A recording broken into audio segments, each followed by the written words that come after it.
ತಾಳಿಕೋಟೆಯ ಪ್ರಸಿದ್ಧ ಬ್ಯಾಂಕ್ಗಳಲ್ಲಿ ಒಂದಾಗಿರುವ ದಿ ಮುಸ್ಲಿಂ ಕೋಆಪರೇಟಿವ್ ಬ್ಯಾಂಕಿನ ನೂತನ ಉಪಾಧ್ಯಕ್ಷರಾಗಿ ಅವಿರೋಧವಾಗಿ ಆಯ್ಕೆಗೊಂಡಿರುವ ಶ್ರೀಮತಿ ಸಕೀನಾ ಬಿ ಲಾಹೋರಿ ಅವರು.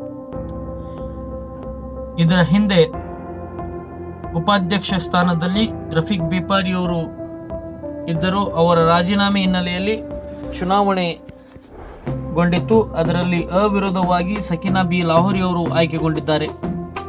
ಈ ಸಂದರ್ಭದಲ್ಲಿ ಬ್ಯಾಂಕಿನ ಅಧ್ಯಕ್ಷರು ಮತ್ತು ಸರ್ವ ಸದಸ್ಯರು, ಸಿಬ್ಬಂದಿ ವರ್ಗದವರು ಮತ್ತು ಊರಿನ ಗಣ್ಯ ವ್ಯಕ್ತಿಗಳು ಉಪಸ್ಥಿತರಿದ್ದರು. Bureau report, TL express news, Talikote.